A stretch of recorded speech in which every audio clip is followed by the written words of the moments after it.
love, and your spiritual body.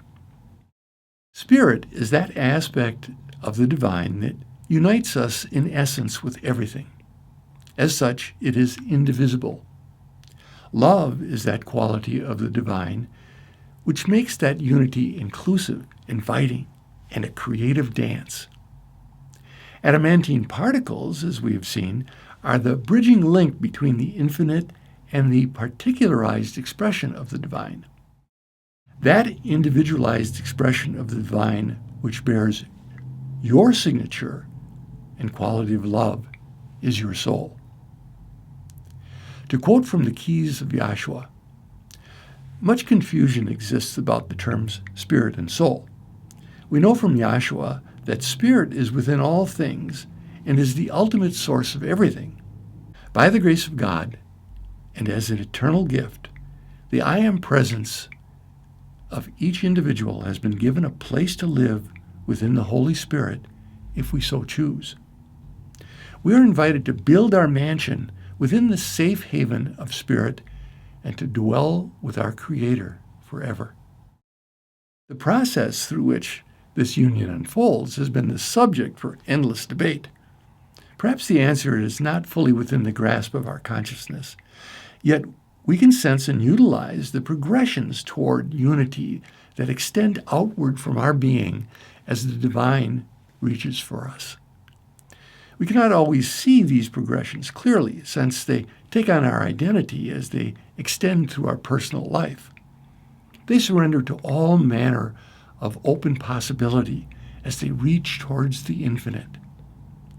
Many theoretical designs, explanations, and mystic formulas have been devised to provide explanations for progressions of reality between human and divine consciousness, and to serve as systems of containment for this connection.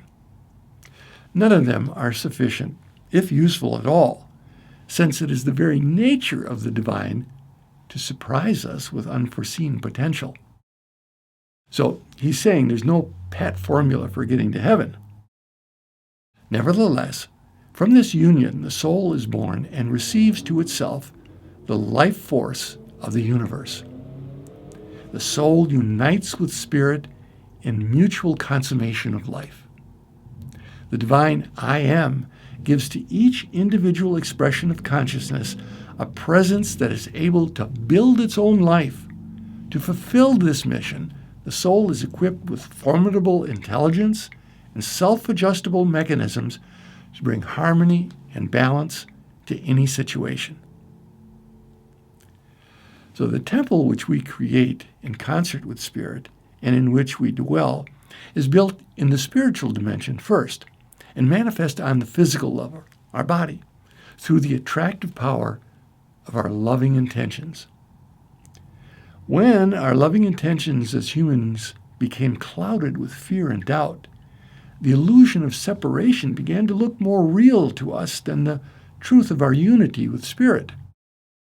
Our temples began to look more like run-down silos, attempting to hoard material possessions like they were somehow the measure of our value and or our safety. At this point, spiritual masters have reminded us of the divine order and inspired us to return to it. Yahshua is one such master that reminded us at a critical time in our history of the primacy of love if we are to restore our temples and live in harmony and co-creative joy on earth. Now, by the way, this is my perspective on the guidance we get from masters. When a perfected master teaches without ego, they are the voice of the divine. As such, they speak as the one and the only one. For example, the spiritual master Mayor Baba said, "I want every lover of mine to repeat my name with every breath. Repeat my name so continuously that if and when you lose consciousness of your body, the repetition will be there because I then become you." Jesus said, "I am the way, the truth, and the life. No man cometh unto the Father but by me."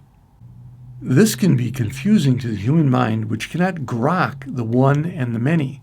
So it begins to squabble over who is the real only one, Jesus, Buddha, Mayor Baba, my Uncle Saul, and ends up creating more illusion of separation, if not unholy wars. We can conveniently forget that Jesus also said, besides, I and the Father are one, that all these things I do, you shall do, and more. As Spirit, we are all one with the Father. And as individualized expression of Spirit, we are discovering our unique ways to manifest the aspects of the all that love calls to us.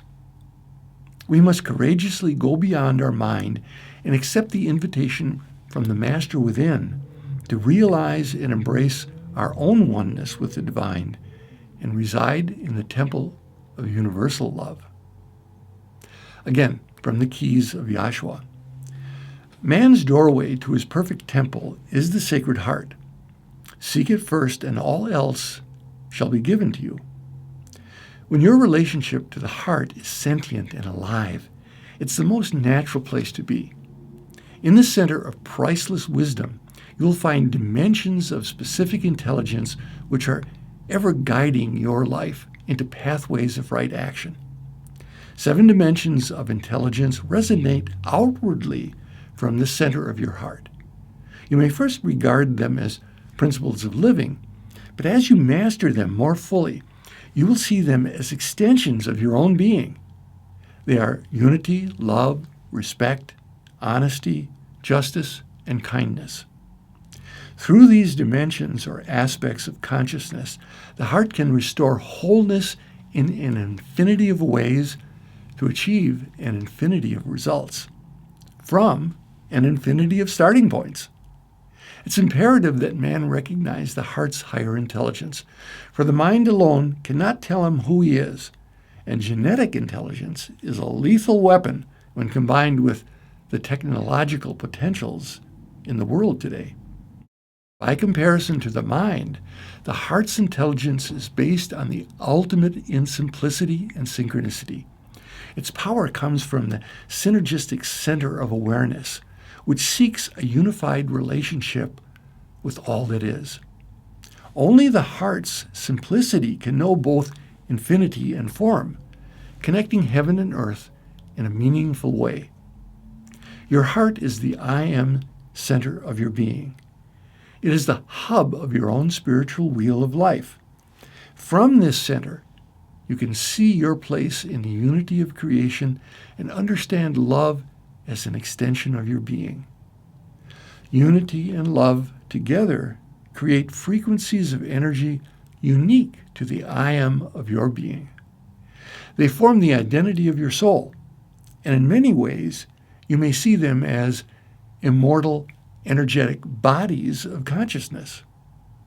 A soul is not an essence that you possess, but the spiritual signature of who you are, written in the language of unity and love. This is with you always, regardless of whether you choose to fulfill it or deny it. The love that you are has a history also, and that began when you first noticed that you were capable of action and influence. There was a moment when you rejoiced in the celebration of being. In that moment, your unique rhythm and personal melody began, and your consciousness of life was born. By grace, you are given knowledge to remember the original incentives and aspirations that propelled you into the realm of experience and the freedom to return to wholeness. Each dimension of consciousness is governed by a certain aspiration. Whenever your heart remembers the true aspiration, you are delivered from delusion and your inner peace is restored. Your life is elevated above the drama of the world, and your authority is reclaimed over the experiences you are having.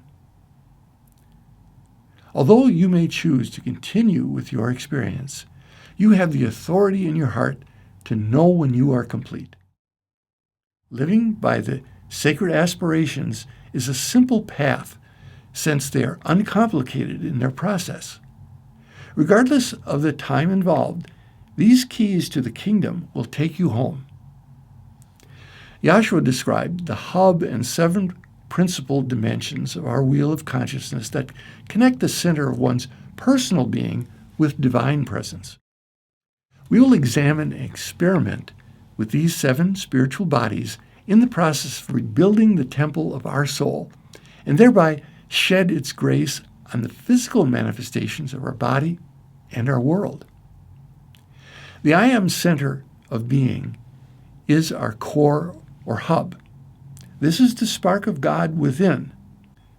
It is our point of infinite potential, stillness, simultaneity, and absolute silence.